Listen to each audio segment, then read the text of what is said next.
as the prime cause, that King George III of England outlawed the interest-free, independent currency the colonies were producing and using for themselves, in turn forcing them to borrow money from the Central Bank of England at interest, immediately putting the colonies into debt.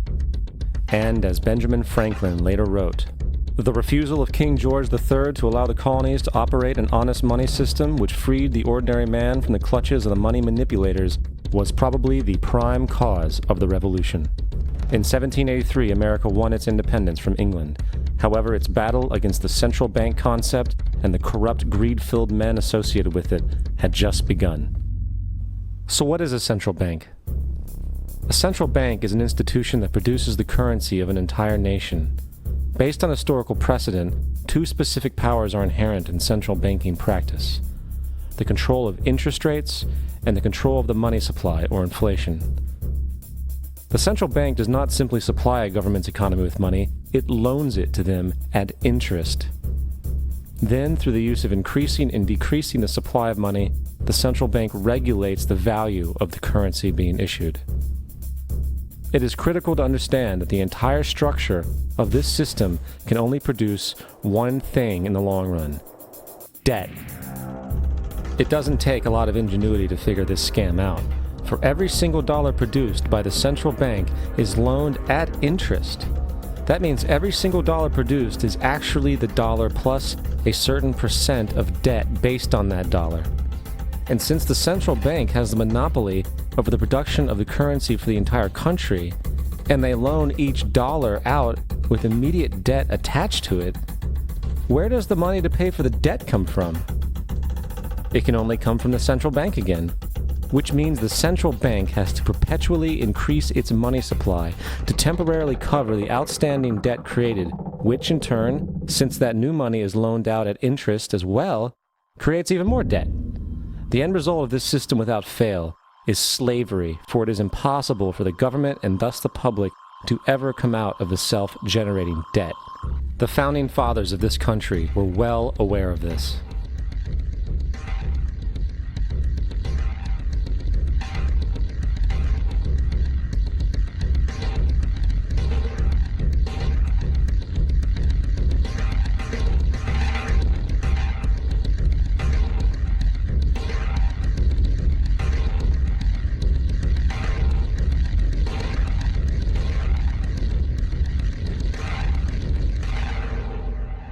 By the early 20th century, the U.S. had already implemented and removed a few central banking systems, which were swindled into place by ruthless banking interests.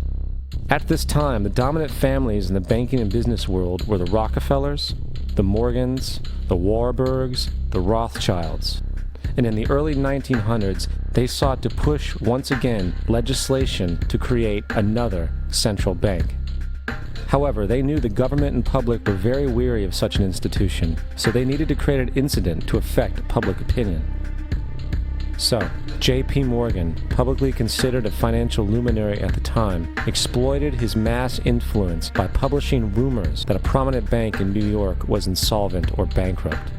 Morgan knew this would cause mass hysteria, which would affect other banks as well. And it did. The public, in fear of losing their deposits, immediately began mass withdrawals. Consequently, the banks were forced to call in their loans, causing the recipients to sell their property, and thus a spiral of bankruptcies, repossessions, and turmoil emerged. Putting the pieces together a few years later, Frederick Allen of Life magazine wrote, "The Morgan interests took advantage to precipitate the panic, guiding it shrewdly as it progressed." Unaware of the fraud, the Panic of 1907 led to a congressional investigation headed by Senator Nelson Aldrich, who had intimate ties to the banking cartels and later became part of the Rockefeller family through marriage. The commission, led by Aldrich, recommended a central bank should be implemented so a panic like 1907 could never happen again. This was the spark the international bankers needed to initiate their plan. In 1910, a secret meeting was held at a J.P. Morgan estate on Jekyll Island off the coast of Georgia. It was there that the central banking bill called the Federal Reserve Act was written. This legislation was written by bankers, not lawmakers. This meeting was so secretive, so concealed from government and public knowledge that the 10 or so figures who attended disguised their names when en route to the island. After this bill was constructed, it was then handed over to their political frontman, Senator Nelson Aldrich, to push through Congress. And in 1913, with heavy political sponsorship by the bankers, Woodrow Wilson became president, having already agreed to sign the Federal Reserve Act in exchange for campaign support. And 2 days before Christmas, when most of Congress was at home with their families, the Federal Reserve Act was voted in, and Wilson in turn made it law. Later, Woodrow Wilson wrote, in regret,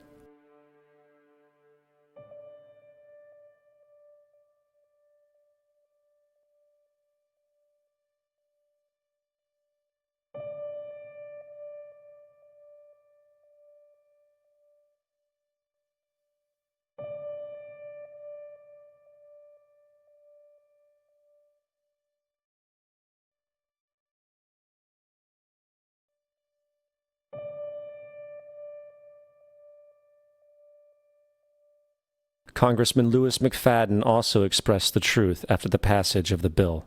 A world banking system was being set up here, a superstate controlled by international bankers, acting together to enslave the world for their own pleasure. The Fed has usurped the government. Now, the public was told that the Federal Reserve System was an economic stabilizer, and inflation and economic crises were a thing of the past. Well, as history has shown, nothing is further from the truth. The fact is, the international bankers now had a streamlined machine to expand their personal ambitions. It's alive! It's alive! It's alive! For example, from 1914 to 1919, the Fed increased the money supply by nearly 100%, resulting in extensive loans to small banks and the public. Then, in 1920, the Fed called in mass percentages of the outstanding money supply, thus resulting in the supporting banks having to call in huge numbers of loans, and just like 1907, bank runs, bankruptcy, and collapse occurred. Over 5,400 competitive banks outside of the Federal Reserve System collapsed, further consolidating the monopoly of the small group of international bankers. Privy to this crime, Congressman Lindbergh stepped up and said in 1921, "Under the Federal Reserve Act, panics are scientifically created. The present panic is the first scientifically created one, worked out as we figure a mathematical equation." However, the panic of 1920 was just a warm-up. From 1921 to 1929, the Fed again increased the money supply, resulting once again in extensive loans to the public and banks. There was also a fairly new type of loan called a margin loan in the stock market. Very simply, the margin loan allowed an investor to put down only 10% of a stock's price, with the other 90% being loaned through the broker. In other words, a person could own $1,000 worth of stock with only $100 down. This method was very popular in the roaring 1920s, as everyone seemed to be making money in the market. However, there was a catch to this loan. It could be called in at any time and had to be paid within 24 hours. This is termed a margin call, and the typical result of a margin call is the selling of the stock purchased with the loan. So, a few months before October in 1929, J.D. Rockefeller, Bernard Baruch, and other insiders quietly exited the market, and on October 24, 1929, the New York financiers who furnished the margin loans started calling them in masse. This sparked an instantaneous, massive sell-off in the market, for everyone had to cover the margin loans. It then triggered mass bank runs for the same reason, in turn collapsing over 16,000 banks, enabling the conspiring international bankers to not only buy up rival banks at a discount, but to also buy up whole corporations at pennies on the dollar. It was the greatest robbery in American history. But that didn't stop there. Rather than expanding the money supply in order to recover from this economic collapse, the Fed actually contracted it, fueling one of the largest depressions in history. Once again outraged, Congressman Louis McFadden, a longtime opponent of the banking cartels, began bringing impeachment proceedings against the Federal Reserve Board, saying of the crash and depression, "It was a carefully contrived occurrence. International bankers sought to bring about a condition of despair so that they might emerge the rulers of us all." Not surprisingly, and after 2 previous assassination attempts, McFadden was poisoned at a banquet before he could push for the impeachment. Now, having reduced the society to squalor, the Federal Reserve bankers decided that the gold standard should be removed. In order to do this, they needed to acquire the remaining gold in the system. So, under the pretense of helping to end the Depression, came the 1933 gold seizure. Under the threat of imprisonment for 10 years, everyone in America was required to turn in all gold bullion to the Treasury, essentially robbing the public of what little wealth they had left. And at the end of 1933, the gold standard was abolished. If you look at a dollar bill from before 1933, it says it is redeemable in gold. You look at a dollar bill today, it says it is legal tender, which means it is backed by absolutely nothing. It is worthless paper. The only thing that gives our money value is how much of it is in circulation. Therefore, the power to regulate the money supply is also the power to regulate its value, which is also the power to bring entire economies and societies to its knees.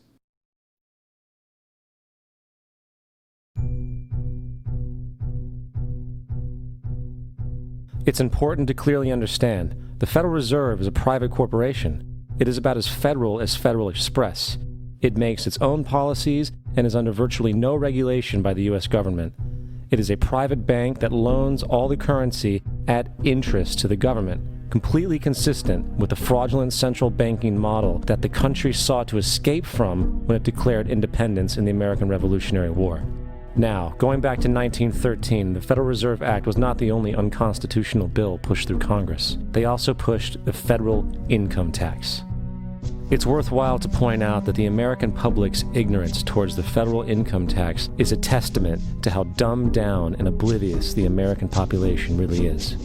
First of all, the federal income tax is completely unconstitutional, as it is a direct, unapportioned tax. All direct taxes have to be apportioned to be legal based on the Constitution. Secondly, the required number of states in order to ratify the amendment to allow the income tax was never met, and this has even been cited in modern court cases.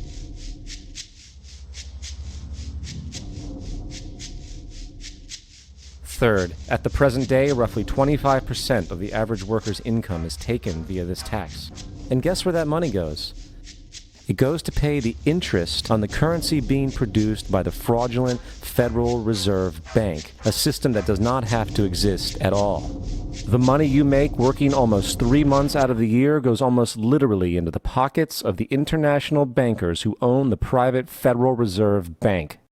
And fourth, even with the fraudulent government claim as to the legality of the income tax, there is literally no statute, no law in existence that requires you to pay this tax, period. I really expected that, of course, there's a law that you can point to in the law book, the code, that requires you to file a tax return. Of course there is. I was at that point where I couldn't find the statute that clearly made a person liable. At least not me and most people I know, and I had no choice in my mind except to resign. Based on the research that I did throughout the year 2000 and that I'm still doing, I have not found that law. I've asked Congress, we've asked a lot of people in the IRS commissioners, helpers. They can't answer, because if they answer, the American people are going to know that this whole thing is a fraud. I haven't filed an federal income tax return since I left. I have not filed a tax return since 1999. The income tax is nothing less than the enslavement of the entire country. Now, the control of the economy and the perpetual robbery of wealth is only one side of the Rubik's Cube the bankers hold in their hands. The next tool for profit and control is war. Since the inception of the Federal Reserve in 1913, a number of large and small wars have commenced. The three most pronounced were World War I, World War II, and Vietnam. World War I. In 1914, European wars broke out centered around England and Germany. The American public wanted nothing to do with the war. In turn, President Woodrow Wilson publicly declared neutrality. However, under the surface, the U.S. administration was looking for any excuse it could find to enter it. In a noted observation by Secretary of State William Jennings, the large banking interests were deeply interested in the World War because of the wide opportunities for large profits.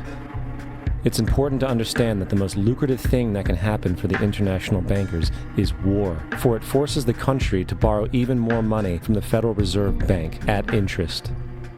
Woodrow Wilson's top advisor and mentor was Colonel Edward House, a man with intimate connections with the international bankers who wanted in the war.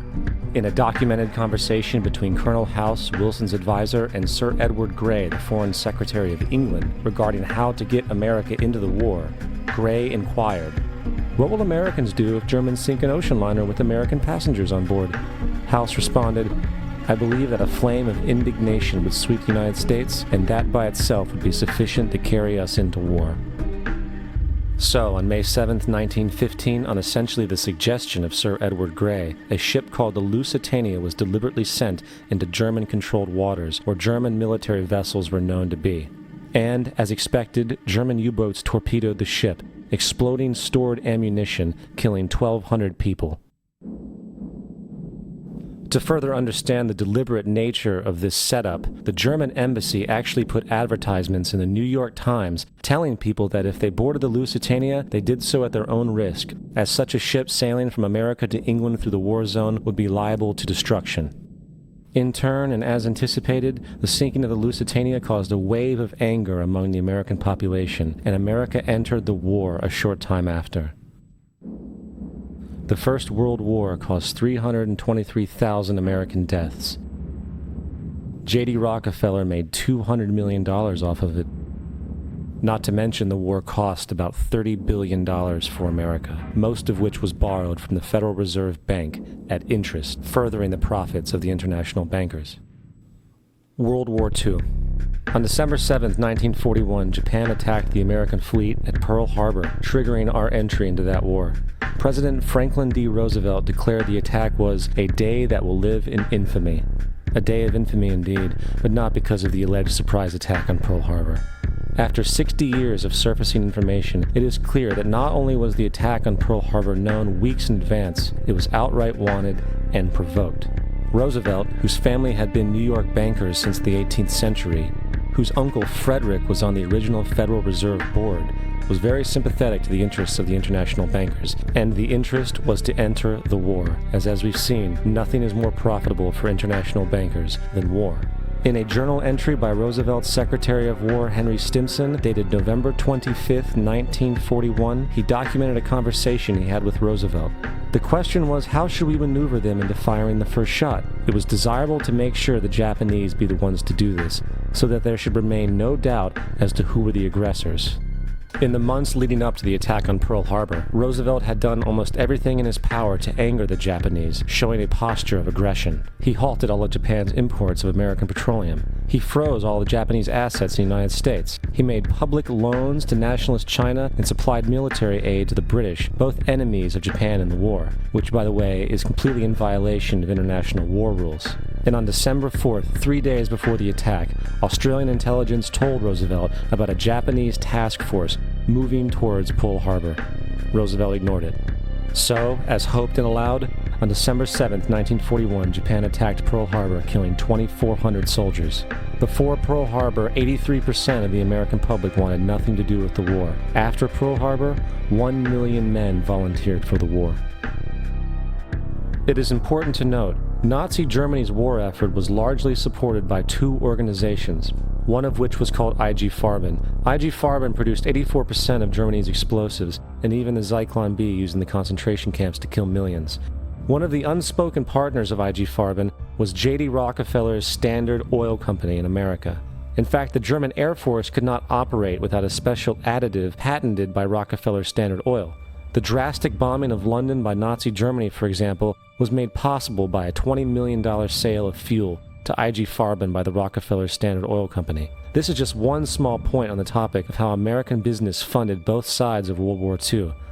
One other treasonous organization worth mentioning is the Union Banking Corporation of New York City. Not only did it finance numerous aspects of Hitler's rise to power, along with actual materials during the war, it was also a Nazi money laundering bank, which was eventually exposed for having millions of dollars of Nazi money in its vaults. The Union Banking Corporation of New York was eventually seized for violations of the Trading with the Enemy Act. Guess who the director and vice president of the Union Bank was? Prescott Bush, our current president's grandfather, and of course our former president's father. Keep that in mind when considering the moral and political dispositions of the Bush family. Vietnam. The United States' official declaration of war on North Vietnam in 1964 came after an alleged incident involving two U.S. destroyers being attacked by North Vietnamese PT boats in the Gulf of Tonkin. This was known as the Gulf of Tonkin Incident. This single situation was the catalytic pretext for massive troop deployment and full-fledged warfare. One problem, however, the attack on the U.S. destroyers by Vietnamese PT boats never happened. It was a completely staged event to have an excuse to enter the war. Former Secretary of Defense Robert McNamara stated years later that the Gulf of Tonkin incident was a mistake, while many other insiders and officers have come forward, relaying that it was a contrived farce, a complete lie. Once in the war, it was business as usual. In October 1966, President Lyndon Johnson lifted trading restrictions on the Soviet bloc, knowing full well that the Soviets were providing upwards of 80% of North Vietnam's war supplies. Consequently, Rockefeller interests financed factories in the Soviet Union, which the Soviets used to manufacture military equipment and send it to North Vietnam. However, the funding of both sides of this conflict was only one side of the coin. In 1985, Vietnam's rules of engagement were declassified. This detailed what American troops were and were not allowed to do in the war. It included absurdities like North Vietnamese anti-aircraft missile systems could not be bombed until they were known to be fully operational. No enemy could be pursued once they crossed the border of Laos or Cambodia.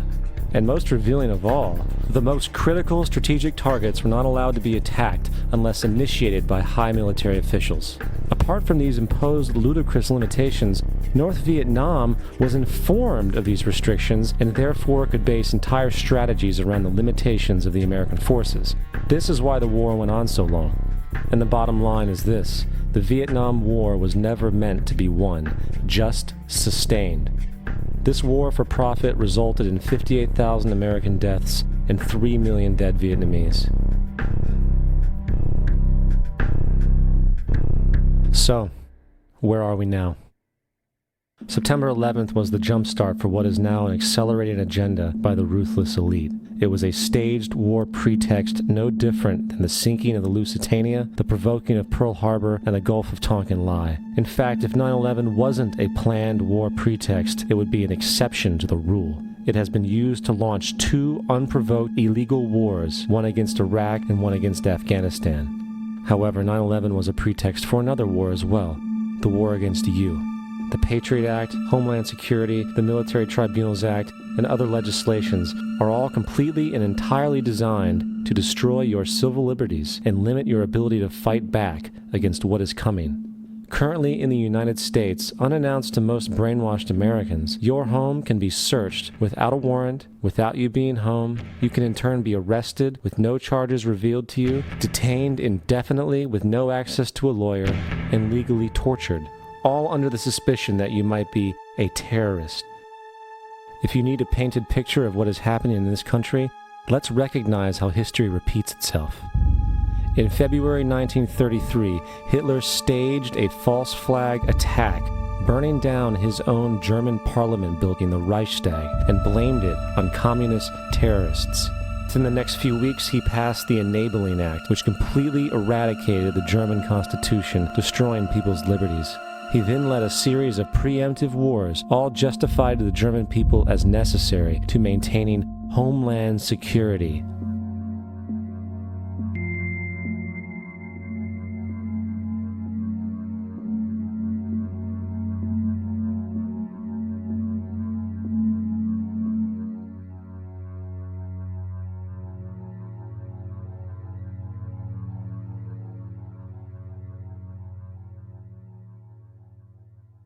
Am Schicksal des Kommunismus und der sich mit ihm verbrüdernden anderen Organisationen ändert dies nichts. Our enemy is a radical network of terrorists and every government that supports them. It's time to wake up. The people in power go out of their way to make sure that you are perpetually misled and manipulated. The majority's perception of reality, especially in the political arena, is not their own. It is shrewdly imposed upon them without them even knowing it. For example, the public at large actually believes the invasion of Iraq is going badly, as sectarian violence doesn't seem to stop. What the public fails to see is that the destabilization of Iraq is exactly what the people behind the government want. This war is to be sustained so the region can be divided up, domination of the oil maintained, continual profits reaped for the defense contractors, and most importantly, permanent military bases established to be used as a launching pad against other oil-bearing, non-conforming countries such as Iran and Syria. For further implication that the civil war and destabilization is purely intentional, in 2005, 2 elite British SAS officers were arrested by Iraqi police after being caught driving around in their car shooting at civilians while dressed up as Arabs. After being arrested and taken to a jail in Basra, the British Army immediately requested the release of these men. When the Basra government refused, British tanks came in and physically broke out the men from the Basra prison. If you wish to destroy an area, how do you do it? Well, there are 2 ways. You can go in there and bomb it and so forth, but that is not very efficient. What you do is you try to get the people in that area to kill each other and to destroy their own territory, their own farms. And that's what's been done in that area. The way in which you destroy an opponent is get him to destroy himself by dividing his ranks against one another. Then you feed both sides. You have agents feeding both sides, inflaming both sides. And they kill each other off. And it's time that some of us woke up to this reality, to understand that people who try to maintain empires and create empires do it by manipulating the people they're trying to conquer. You might want to ask yourself why the entire culture is utterly saturated with mass media entertainment from all sides, while the educational system in America continues its stupefying downward slide since the U.S. government decided to take over and subsidize the public school system. What your government pays for, it gets. When we understand that, then we look at government-financed institutions of education and see the kind of students and the kind of education that's being turned out by these government-financed schools. Logic will tell you that if what is being turned out in those schools was not in accord with what the state and the federal government wanted, then it would change it. The bottom line is that the government is getting what they have ordered. They do not want your children to be educated. They do not want you to think too much. That is why our country and our world has become so proliferated with entertainments, mass media, television shows, amusement parks, drugs, alcohol, and every kind of entertainment to keep the human mind entertained, so that you don't get in the way of important people by doing too much thinking. You had better wake up and understand that there are people who are guiding your life and you don't even know it. We're in a lot of trouble because you people and 62 million other Americans are listening to me right now, because less than 3% of you people read books, because less than 15% of you read newspapers, because the only truth you know is what you get over this tube. Right now, there is an entire generation that never knew anything that didn't come out of this tube. This tube is the gospel, the ultimate revelation. This tube can make or break presidents, popes, prime ministers. This tube is the most awesome goddamn force in the whole godless world. And woe is us if it ever falls into the hands of the wrong people. And when the largest company in the world controls the most awesome goddamn propaganda force in the whole godless world, who knows what shit will be peddled for truth on this network. So you listen to me. Listen to me. Television is not the truth. Television is a goddamn amusement park.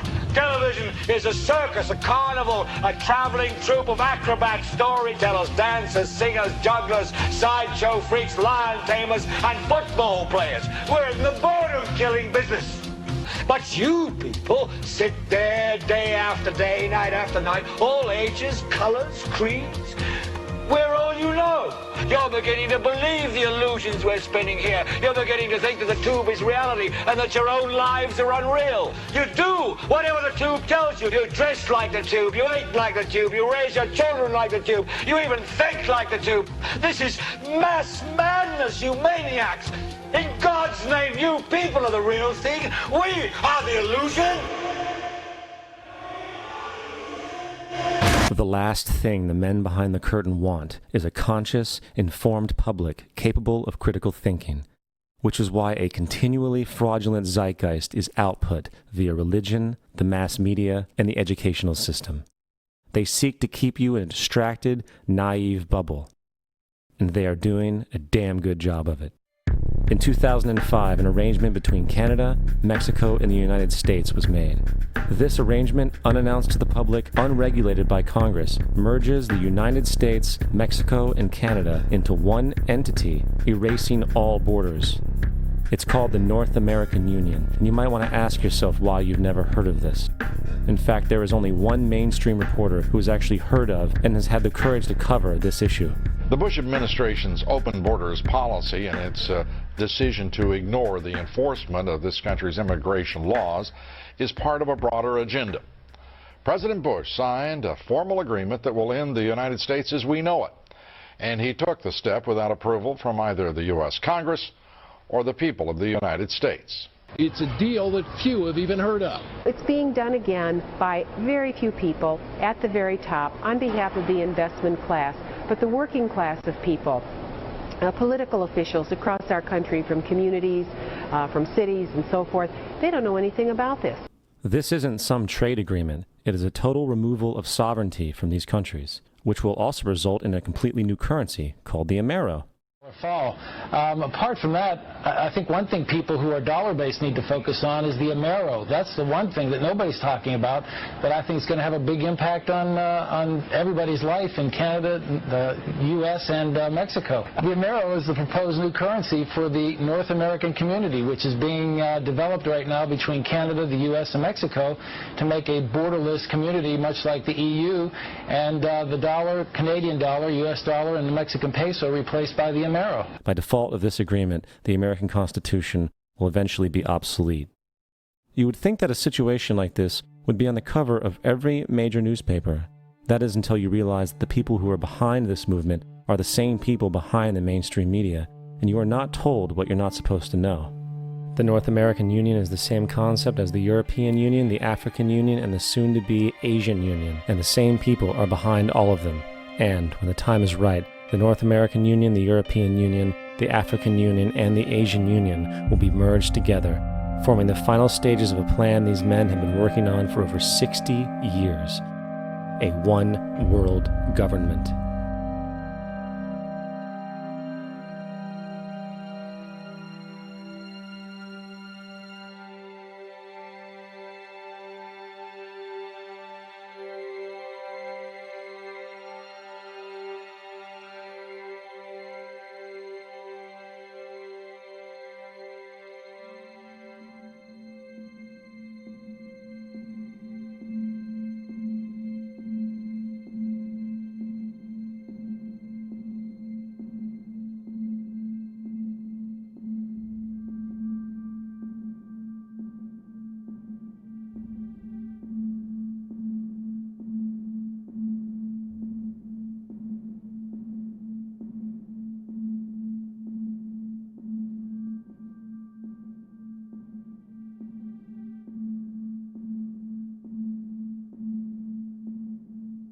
One bank, one army, one center of power. And if we have learned anything from history, it is that power corrupts, and absolute power corrupts absolutely. This is Aaron Russo, a filmmaker and former politician. To his left is Nicholas Rockefeller of the infamous Rockefeller banking and business dynasty. After maintaining a close friendship with Nicholas Rockefeller, Aaron eventually ended the relationship, appalled by what he had learned about the Rockefellers and their ambitions. I got a call one day from an attorney woman I knew, and she said, would you like to meet one of the Rockefellers? I said, sure, I'd love to. And we became friends, and he began to divulge a lot of things to me. So he said to me one night, he said that there's going to be an event there, and out of that event, you're going to see, we're going to go into Afghanistan, so we can run pipelines from the Caspian Sea. We're going to go into Iraq to take the oil and establish a base in the Middle East, and we're going to go into Venezuela and try and get rid of Chavez. And the first two they've accomplished. Chavez they didn't accomplish. And he said you're going to see guys going into caves looking for looking for people that they're never going to find. You know, he was laughing about the fact that you have this war on terror. there's no real enemy. He's talking about how by having this war on terror, you can never win it because so it's an eternal war. And so you can always keep taking people's liberties away. And I said, how are you going to convince people that this war is real? He says, but the media. The media can convince everybody it's real. I mean, you know, it's just that you keep talking about things. You keep saying it over and over and over again, and eventually people believe it. You know, you created the Federal Reserve in 1913 through lies. You create 9/11, which is another lie. Through 9/11, then you're fighting a war on terror, and now all of a sudden you go into Iraq, which was another lie, and now they're going to do Iran. You know, and it's all one thing leading to another, leading to another, leading to another. Now, I would say, what are you doing this for? What's the point of this thing? You have all the money in the world you ever want. You have all the power. I said, you know, you're hurting people. It's not a good thing. And he would say, what do you care about the people for? Take care of yourself and you take care of your family. And then I said to him, what are the ultimate goals here? He said, the ultimate goal is to get everybody in this world chipped with the RFID chip and have all money be on those chips and everything on those chips. And if anybody wants to protest what we do or violate what we want, we just turn off that chip. That's right, microchipped. In 2005, Congress, under the pretense of immigration control and the so-called war on terrorism, passed the REAL ID Act, under which it is projected by May 2008, you will be required to carry around a federal identification card, which includes on it a scannable barcode with your personal information. However, this barcode is only an intermediary step before the card is equipped with a VeriChip RFID tracking module, which will use radio frequencies to track your every move on the planet. If this sounds foreign to you, please note that the RFID tracking chip is already in all new American passports. And the final step is the implanted chip, which many people have already been manipulated into accepting under different pretenses. We have a Florida family who are really pioneers in a brave new world. They have volunteered to be the first ever to have microchip identification devices implanted into their body. After 9/11, I was really concerned with the security of my family. I wouldn't mind having something planted permanently in my arm that would identify me. In the end, everybody will be locked into a monitored control grid where every single action you perform is documented. And if you get out of line, they can just turn off your chip, for at that point in time, every single aspect of society will revolve around interactions with the chips. This is the picture that is painted for the future if you open your eyes to see it. A centralized one-world economy where everyone's moves and everyone's transactions are tracked and monitored, all rights removed. The most incredible aspect of all. These totalitarian elements will not be forced upon the people. The people will demand them. For the social manipulation of society through the generation of fear and division has completely detached humans from their sense of power and reality. A process which has been going on for centuries, if not millennia. Religion, patriotism, race, wealth, class, and every other form of arbitrary, separatist identification and thus conceit has served to create a controlled population, utterly malleable in the hands of the few. Divide and conquer is the motto, and as long as people continue to see themselves as separate from everything else, they lend themselves to being completely enslaved. The men behind the curtain know this, and they also know that if people ever realize the truth of their relationship to nature and the truth of their personal power, the entire manufactured zeitgeist they prey upon will collapse like a house of cards.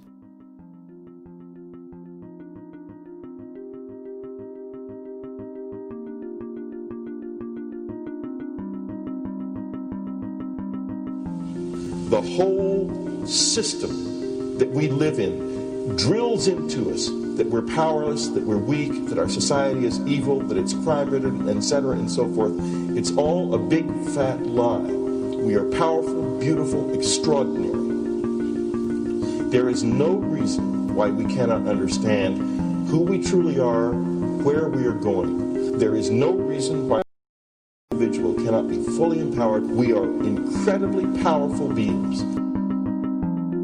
You know, I think I spent 30 years of my life, in the first 30, trying to become something. I wanted to become good at things. I wanted to become good at tennis. I wanted to become good at school and grades and everything I kind of viewed in that perspective. I'm not okay the way I am, but if I got good at things, I realized that I had the game wrong. The game was to find out what I already was, find out what I already was.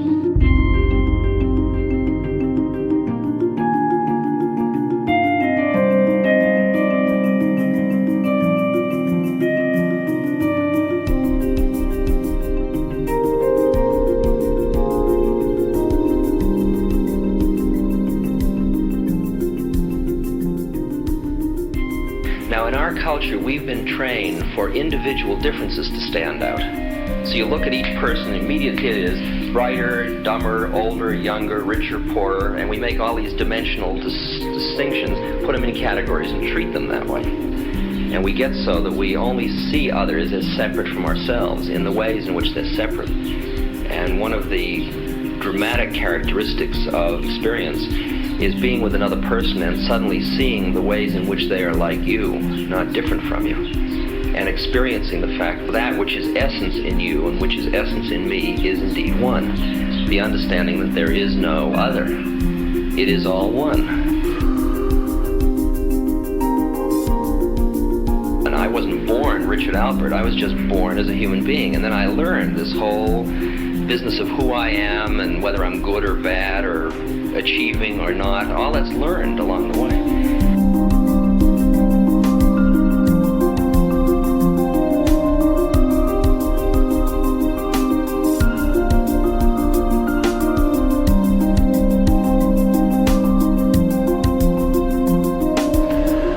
The old appeals to racial, sexual, and religious chauvinism, to rabid nationalist fervor, are beginning not to work. A new consciousness is developing which sees the earth as a single organism and recognizes that an organism at war with itself is doomed.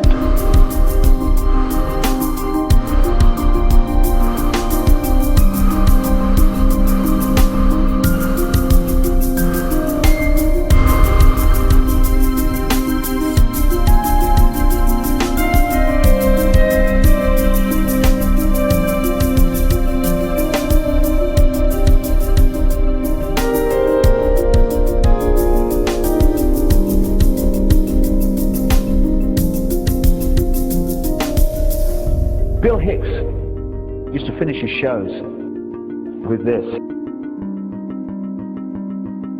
Life's like a ride in an amusement park. And when you go on it, you think it's real, because that's how powerful our minds are. And the ride goes up and down and round and round. It has thrills and chills, and it's very brightly colored. And it's very loud, and it's fun for a while. Some have been on the ride for a long time, and they begin to question, is this real, or is this just a ride? And other people have remembered, and they come back to us and they say, hey, don't worry. Don't be afraid ever, because this is just a ride. And we kill those people. Shut him up, I've got a lot invested in this ride. Shut him up! Look at my furrows of worry. Look at my big bank account. My family, this has to be real. It's just a ride. But we'll kill those good guys who try and tell us that. You ever notice that? And let the demons run amok? But it doesn't matter, because it's just a ride, and we can change it anytime we want. It's only a choice. No effort, no work, no job, no savings of money. Just a choice right now between fear and love.